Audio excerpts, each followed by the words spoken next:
Hi everybody, I am सुमन मलिक और आज हम डिस्कस करने वाले एक बहुत ही इम्पॉर्टेंट टॉपिक जो है न्यूसेंस।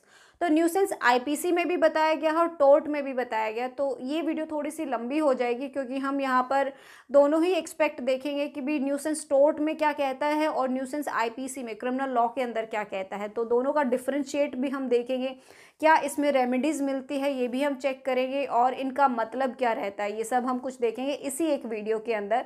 सो प्लीज़ एंड तक ज़रूर देखना इस वीडियो को क्योंकि हम यहाँ पर दो सब्जेक्ट कवर कर रहे हैं एक तरीके से, आईपीसी और tort.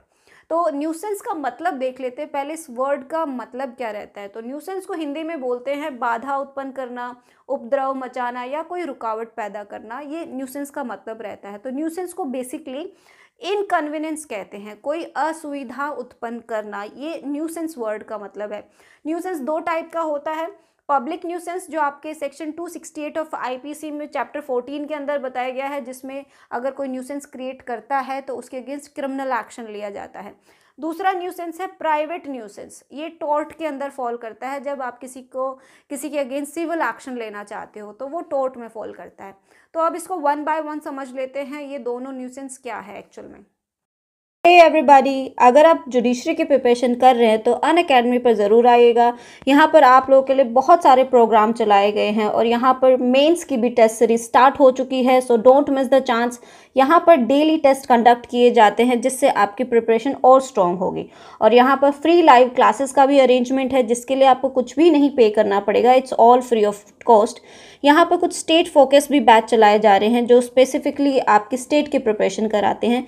1-on-1 live mentorship programme है, इट मीन्स आप अपने मेंटर से डायरेक्ट बात कर सकते हैं। और यहाँ पे प्राइस प्लानिंग दिया गया है कि आपको कितने महीने का सब्सक्रिप्शन कितने में पड़ेगा। और देखिए WOL10 मेरा रेफरल कोड है, अगर आप इसका इस्तेमाल करते हैं सब्सक्रिप्शन परचेज करते हुए आपको 10% डिस्काउंट मिलेगा। अनअकैडमी यूट्यूब पर भी है और टेलीग्राम पर भी। और अगर आप मुझसे लॉ पढ़ना चाहते हैं तो कैच मी ऑन अनअकैडमी। सबसे पहले पब्लिक न्यूसेंस देख लेते हैं क्या कहता है। सो आईपीसी का चैप्टर 14 सेक्शन 268 ऑफ आईपीसी आपका पब्लिक न्यूसेंस के बारे में बताता है। पब्लिक मतलब जनता को, पब्लिक एट लार्ज को इफेक्ट करने वाला जो एक्ट होता है वो न्यूसेंस होता है जो। तो यहाँ जो मैंने पूरा ही सेक्शन लिखा हुआ है, बस इसको मैंने एक थोड़ा सा फॉर्मेट दे रखा है जिससे समझने में थोड़ी आसानी हो। तो चाहे तो यहाँ से नोट डाउन कर लीजिए या फिर अपना बैरेक भी आप देख सकते हैं। देखिए, डूइंग ऑफ एनी एक्ट, जब आप कोई एक्ट करते हो जिससे न्यूसेंस क्रिएट होता है तो ये उस एक्ट के बारे में बात हो रही है। जब आप कोई ऐसा एक्ट करते हो। और इलीगल ओमिशन, इलीगल ओमिशन होता है where you have duty to do something and you neglect to do. आपके ऊपर कोई ड्यूटी है, रिस्पॉन्सिबिलिटी है कुछ करने की, लेकिन आप अपनी रिस्पॉन्सिबिलिटी और ड्यूटी परफॉर्म नहीं करते हो। एक एग्जाम्पल लेते हैं, सपोज करिए जैसे एमसीडी है, ये पब्लिक अथॉरिटी है, उसके ऊपर ड्यूटी रिस्पॉन्सिबिलिटी है साफ सफाई का ध्यान रखे, बट वो नहीं रखती है। कहीं पर गड्ढा खोदा उसको खुला छोड़ दिया, तो ऐसा जो वहाँ पर गड्ढा बना दिया उससे क्या है, न्यूसेंस क्रिएट हो रही है, लोगों को परेशानी हो रही है रास्ते पर चलने में, कहीं पर खतरा पैदा हो रहा है, कहीं कोई उस गड्ढे में ना गिर जाए। तो ये इलीगल ओमिशन का एक एग्जाम्पल है। नेक्स्ट देखिए, द एक्ट और ओमिशन, तो ये जो आप एक्ट और ओमिशन कर रहे हो अब उसका इफेक्ट क्या हो रहा है। मस्ट कोज एनी कॉमन इंजरी, डेंजर और अनोइंस, उस एक्ट या इलीगल ओमिशन की वजह से कोई कॉमन इंजरी हो रही है, सब लोगों को परेशानी खड़ी हो रही है। जैसे कि अभी लाउड स्पीकर वाला आपको पता ही होगा कि भी किस तरह से धार्मिक जगहों पर लाउड स्पीकर लगता था, जब उससे आवाज़ आती थी बड़ी तेज़ आवाज़ होती थी तो लोगों को परेशानी होती थी, वॉइस पोल्यूशन भी होता था, मेंटल स्ट्रेस भी होता था और बहुत सारी चीज़ें। तो सबको कॉमन इंजरी हो रही थी उस शोर की वजह से। डेंजर, खतरा पैदा हो जाए उस एक्ट की वजह से, या किसी प्रकार का कोई अनोयंस हो जाए पब्लिक एट लार्ज को, कॉमनली सबको एक ही तरीके का जो है, टू द पब्लिक, और उस पब्लिक को, पब्लिक एट लार्ज को उस एक्ट से जो है इफेक्ट हो रहा है। वो कैसा इफेक्ट था ये अभी हमने यहाँ पढ़ा। To the people in general, या फिर सभी लोगों को, हु ड्वेल और occupy property in the vicinity, vicinity होता है आस पड़ोस में, जो अभी मैंने आपको धार्मिक जगहों का एग्जाम्पल दिया कि उन पे लाउड स्पीकर लगे होते हैं। तो जो भी लोग, जिन भी लोगों की प्रॉपर्टी है उसके आसपास, उस मंदिर मस्जिद जहाँ पर वो लाउड स्पीकर लगा है, तो उसके आसपास रहने वालों को जो इनकन्वीनियंस हो रहा है, जो परेशानी हो रही है, जो उसके आसपास रहते हैं, जिनका घर है, कोई प्रॉपर्टी ऑक्यूपाई कर रखी है, या इन द विसिनिटी, विसिनिटी मतलब उसके आस पड़ोस रहने वाले लोग, ओके, नेक्स्ट देखिए, मस्ट नेसेसरली कॉज इंजरी। अब उस एक्ट से कोई ना कोई इंजरी होना बहुत ज़रूरी है। अगर वो आपको कोई परेशानी नहीं खड़ी कर रही है तो it means it's not nuisance. वो चीज़ आपको इफ़ेक्ट कर रही है, और इफ़ेक्ट में क्या है, किसी तरीके की इंजरी आपको दे रही है। वो किसी भी नेचर की हो सकती है, हेल्थ से रिलेटेड हो सकती है, मेंटल हो सकती है, फिजिकल, मेंटल, वॉटेवर। कोई ऑब्स्ट्रक्शन, कोई बाधा खड़ी कर रही है, जैसे कि मैंने अभी आपको बताया एमसीडी है, या किसी भी व्यक्ति ने जो अपने घर के बाहर कोई गड्ढा खोद दिया, वो उस गड्ढे को भर नहीं रहा है, तो आपका राइट है रास्ते पर चलने का, लेकिन उस प्रॉब्लम की वजह से आप अपना राइट एंजॉय नहीं कर पा रहे हो, इफेक्टिवली यूज़ नहीं कर पा रहे हो। तो मस्ट नेसेसरली कोज इंजरी, ऑब्स्ट्रक्शन, डेंजर और अनोयंस। तो इनमें से अगर कुछ भी आपको हो रहा है, to use any public right, तो पब्लिक राइट है आपका रास्ते पर चलने का, लेकिन उस गड्ढे की वजह से, उस प्रॉब्लम की वजह से आप अपना पब्लिक राइट यूज़ नहीं कर पा रहे हो। तो ये है इम्पॉर्टेंट कीवर्ड्स, इम्पॉर्टेंट पॉइंट्स इस सेक्शन के अंदर। थोड़ा सा एक्स्ट्रा हम इसमें देख लेते हैं। So public nuisance can be defined as unreasonable interference. तो पब्लिक न्यूसेंस को अनरीजनेबल मतलब कि भी बेवजह का जब आपके राइट में वो इंटरफेरेंस करता है तो वो न्यूसेंस बन जाता है, ठीक है, with the right common to general public. अब nuisance not excused on ground of convenience. अब न्यूसेंस अगर कोई क्रिएट कर रहा है तो वो ये नहीं कह सकता कि मेरा राइट है ऐसा करने का, इससे मुझे सुविधा हो रही है, बाकियों की मुझे परवाह नहीं है, तो वो ऐसा नहीं कह सकता। अगर किसी को कन्वीनियंस, किसी को उससे लाभ या फ़ायदा पहुंच भी रहा है, लेकिन स्टिल अगर वो किसी को परेशान कर रहा है, किसी के कॉमन राइट को यूज़ करने में इंटरफेरेंस कर रहा है जो अनरीजनेबल है, स्टिल वो न्यूसेंस की कैटेगरी में आता है। अब इसमें कुछ रेमेडीज़ देख लेते हैं कि भी अगर कोई न्यूसेंस, पब्लिक न्यूसेंस क्रिएट करता है तो उसमें पर्सन को क्या रेमेडीज़ मिल सकती है। पब्लिक न्यूसेंस के अंदर अब आपको क्या रेमेडीज़ दी जा सकती हैं, ये मैं आपको बताती हूँ। तो यहाँ रेमेडीज़ जो है 3 तरीके की रेमेडी आपको बताई गई है। सबसे पहला तो है आपका चैप्टर 14 ऑफ आईपीसी जो हम अभी पढ़ ही रहे हैं, इसमें आपको रेमेडी दी गई है। सेकंड जो है summary proceeding under section 133 to 144 of CrPC, उसमें ये बताया गया है। थर्ड है रेमेडी अंडर स्पेशल और लोकल लॉज। तो ये भी आपके पास एक रेमेडी है जो अगर लोकल लॉज में अगर बताई गई है उस तरीके के एक्ट के लिए वो आपको दी जा सकती है। अब पब्लिक न्यूसेंस में एक क्वेश्चन ये अराइज होता है, सपोज करिए जो पब्लिक न्यूसेंस है, क्या उसमें कोई प्राइवेट इंडिविजुअल पर्सन एक्शन ले सकता है क्या पब्लिक न्यूसेंस के अंदर। तो हमने क्या पढ़ा था, कोई ऐसा एक्ट है जो पब्लिक एट लार्ज को इफेक्ट कर रहा है तो उसमें पब्लिक न्यूसेंस होता है। पब्लिक न्यूसेंस के अंदर हमेशा स्टेट एक्शन लेते हैं, कोई इंडिविजुअल पर्सन इन जनरल नहीं लेता है।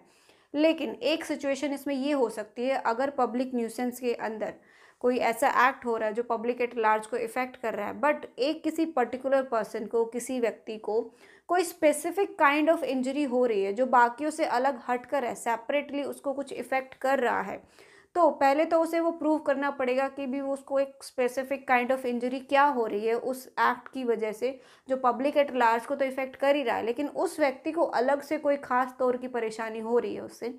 तो अगर वो ये प्रूव कर देता है तो वो व्यक्ति पब्लिक न्यूसेंस के अंदर उसके अगेंस्ट एक्शन ले सकता है। अब इसके रिगार्डिंग एक केस है, देखिए डॉक्टर रामराज वर्सेस बाबूलाल 1982 का एक केस था। इसमें क्या था, डॉक्टर साहब के क्लिनिक के बाहर जो है एक पत्थर काटने की मशीन चलती थी जिससे फ्यूम्स उड़ती थी, शोर आता था बहुत सारा। तो वहाँ पर लोगों को, सबको कॉमनली तो है उस शोर से परेशानी होती थी, लेकिन डॉक्टर को और उसके पेशेंट को उस शोर की वजह से, उस फ्यूम की वजह से एक सेपरेट अलग तरीके की परेशानी झेलनी पड़ती थी, क्योंकि वहाँ मरीज़ लोग होते थे तो वो अलग से एक्स्ट्रा इफेक्ट होते थे। तो इस बेसिस पर उन्होंने पब्लिक न्यूसेंस के अंदर उसके अगेंस्ट एक्शन लिया था। अब नेक्स्ट देखते हैं, प्राइवेट न्यूसेंस को देख लेते हैं जो टॉर्ट में फॉल करता है, जिसमें आप सिविल एक्शन लेते हैं किसी पर्सन के अगेंस्ट। तो प्राइवेट न्यूसेंस, इसके वर्ड से ही पता चल रहा है, प्राइवेट मतलब किसी इंडिविजुअल पर्सन के अगेंस्ट जो एक्ट रहता है वो प्राइवेट न्यूसेंस होता है। तो इसकी टर्म्स, टोर्ट में तो टर्म्स लिखनी पड़ती है कि इस वर्ड का लैटिन वर्ड क्या होता है, उसका मतलब क्या होता है, तब ये एक आपका आंसर अच्छा आंसर कहलाता है। तो देखिए लैटिन टर्म है न्यूसेरे जिसका मतलब होता है टू हार्म, और एक फ्रेंच टर्म है न्यूरे जिसका मतलब होता है टू डू हर्ट। तो यहाँ से कॉपी कर लेना, चाहे आपके बुक में भी मिल जाएगा। इसका एक केस है, केस तो वैसे बहुत है लेकिन मैंने सारे केस नहीं डिस्कस करे हैं तो वीडियो बहुत ज़्यादा लंबी हो जाएगी। सो दुर्गा प्रसाद वर्सेस स्टेट 1962 का एक केस है। इसके अंदर जो है कोर्ट ने बोला था nuisance means anything which annoys, hurt और दैट विच इज़ ऑफेंसिव। तो कोई भी ऐसी चीज़, ऐसा एक्ट जो है जो अनोयंस करे, आपको हर्ट कोज करे, या कोई भी ऑफेंसिव एक्ट जो होता है वो न्यूसेंस की कैटेगरी में फॉल करता है। Okay, so nuisance is generally a continuing wrong. मतलब ऐसे नहीं कि एक बार परेशानी खड़ी करी तो आप उसे न्यूसेंस बोल दोगे, नहीं, वो कॉन्टिन्यूस नेचर का होना चाहिए। जैसे रोज़ हो रहा है, किसी पर्टिकुलर टाइम पर हो रहा है, कॉन्टिन्यूसली हो रहा है, तभी वो न्यूसेंस में आता है। कभी साल 6 महीने में अगर एक बार हो जाए, 20-30 दिनों में अगर एक बार हो जाए, तो वो कॉन्टिन्यूस नहीं होता है, ठीक है, उसकी कॉन्टिन्यूटी होनी चाहिए। जैसे कि अगर मैं अपने घर का कचरा पड़ोसी के घर में फेंक देती हूँ, एक दिन फेंका कोई बात नहीं है, लेकिन मैं रोज़ ऐसा कर रही हूँ, तो ये प्राइवेट न्यूसेंस हो जाए। क्यों? क्योंकि कॉन्टिन्यूसली हो रहा है। ओके, तो पब्लिक न्यूसेंस में भी वो कॉन्टिन्यूस ही होना चाहिए, और प्राइवेट में भी कॉन्टिन्यूस होना उसका बहुत ज़रूरी है, कॉन्टिन्यूस रॉन्ग।